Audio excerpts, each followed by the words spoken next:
बिस्मिल्लाहिर्रहमानिर्रहीम। अस्सलाम वालेकुम वरहमतुल्लाहि वबरकातुह। जी नाज़रीन, आप देख रहे हैं क़ससुल मशाहिर। आज हम आपकी खिदमत में हज़रत मूसा अलैहिस्सलाम की मुकम्मल कहानी लेकर आए हैं। जी नाज़रीन, ये है एक अजीम नबी की कहानी जो दरिया के पानियों से निकला, फ़िरौन के महल में पला, अल्लाह ताला का पैगाम लेकर उठा और जालिम बादशाह को ललकारा, जिसके हाथ पर मौजज़े ज़ाहिर हुए, जिसने जादूगरों को शिकस्त दी और जिसके ज़रिए एक पूरी कौम को निजात मिली। आइए सुनते हैं हज़रत मूसा अलैहिस्सलाम की मुकम्मल दास्तान सिर्फ क़ससुल मशाहिर पर। हज़रत मूसा अलैहिस्सलाम की पैदाइश और बचपन। मिस्र में फ़िरौन नामी बादशाह हुकूमत करता था। उसने ख्वाब देखा कि बनी इसराइल में एक लड़का पैदा होगा जो उसकी हुकूमत ख़त्म कर देगा। उसने हर पैदा होने वाले लड़के को कत्ल करने का हुक्म दे दिया। उसी ज़माने में हज़रत मूसा अलैहिस्सलाम पैदा हुए। उनकी माँ बहुत नेक खातून थी। अल्लाह ने उनके दिल में वही की, अपने बेटे को संदूक में रख कर दरिया में छोड़ दो, हम उसे बचाएंगे। अल्लाह के हुक्म पर हज़रत मूसा अलैहिस्सलाम को दरियाए नील में बहा दिया गया। अल्लाह का निज़ाम चला। वो संदूक फ़िरौन के महल के करीब जा पहुंचा। फ़िरौन की बीवी आसिया ने बच्चे को देखा तो मोहब्बत हो गई। कहने लगी, ये बच्चा मेरी और तुम्हारी आंखों की ठंडक है, इसे कत्ल न करो। हज़रत मूसा अलैहिस्सलाम को महल में पाला गया। वहीं जवान हुए। मिस्र से मदियन की तरफ हिजरत। एक दिन हज़रत मूसा अलैहिस्सलाम ने देखा कि एक कुब्ती फ़िरौन की कौम का आदमी एक बनी इसराइली शख्स पर जुल्म कर रहा है। हज़रत मूसा अलैहिस्सलाम ने उसे मारा, वो मर गया। लोगों ने शोर मचा दिया। हज़रत मूसा अलैहिस्सलाम को इत्तला मिली कि फ़िरौन उन्हें कत्ल करना चाहता है। अल्लाह के हुक्म से वो मिस्र छोड़कर मदियन चले गए। हज़रत मूसा अलैहिस्सलाम की शादी। मदियन में उन्हें एक कुएं पर दो लड़कियां नजर आईं जो अपनी बकरियों को पानी पिला रही थीं। हज़रत मूसा अलैहिस्सलाम ने उनकी मदद की।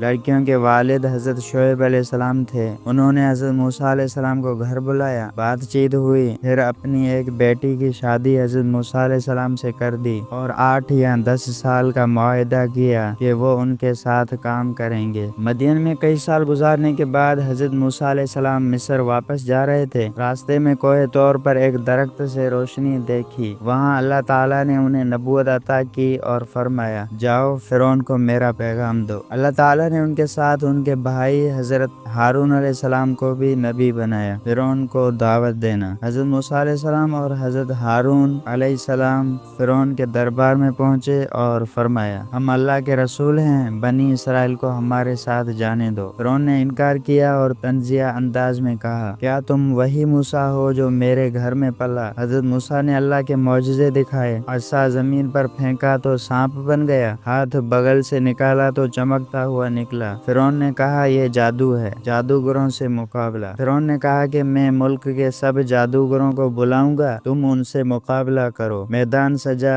हजारों लोग जमा हुए। जादूगरों ने अपनी रस्सियां और लाठियां फेंकी, वो सांपों की तरह हरकत करने लगी। अल्लाह ताला ने हज़रत मूसा से फरमाया, अपना असा फेंको। हज़रत मूसा का असा एक अड़दा बन गया और सारे जादू को निगल गया। जादूगर फौरन समझ गए कि यह जादू नहीं, ये हक है। वो सजदे में गिर पड़े और कहने लगे, हम ईमान लाए मूसा और हारून के रब पर। फ़िरौन को गुस्सा आया और कहा, मैं तुम्हें सूली पर लटका दूंगा। मगर जादूगर हक पर जम गए। फ़िरौन की जिद और अल्लाह के अजाब। फ़िरौन ने बनी इसराइल को आज़ाद न किया। अल्लाह ने मुख्तलिफ अजाब भेजे, खून का अजाब, मेंढक का अजाब, जुओं का अजाब, टिड्डियाँ और पानी का कहत। मगर फ़िरौन हर बार तौबा करता, फिर इनकार कर देता। बनी इसराइल का मिस्र से निकलना। अल्लाह ने हज़रत मूसा अलैहिस्सलाम को हुक्म दिया कि रात के वक्त बनी इसराइल को लेकर मिस्र से निकल जाओ। हज़रत मूसा अलैहिस्सलाम रात को कौम को लेकर रवाना हुए। सुबह फ़िरौन को खबर मिली, उसने लश्कर के साथ पीछा किया। समंदर का मौजज़ा। बनी इसराइल समंदर के किनारे पहुँचे। आगे पानी, पीछे फ़िरौन का लश्कर। लोग घबरा गए। हज़रत मूसा अलैहिस्सलाम ने अल्लाह से दुआ की। अल्लाह ताला ने हुक्म दिया, अपना असा पानी पर मारो। हज़रत मूसा अलैहिस्सलाम ने असा मारा سارا سمندر پھٹ گیا اور 12 خشک راستے بن گئے۔ بنی اسرائیل وہاں سے گزر گئے۔ فرعون کا انجام۔ فرعون بھی اپنے لشکر کے ساتھ سمندر میں داخل ہوا۔ جیسے ہی وہ بیچ میں پہنچا، اللہ تعالیٰ نے پانی کو واپس جوڑ دیا۔ فرعون اور اس کا لشکر غرق ہو گیا۔ فرعون نے مرنے کے وقت کہا، اے اللہ، میں ایمان لاتا ہوں۔ اللہ تعالیٰ نے فرمایا، اب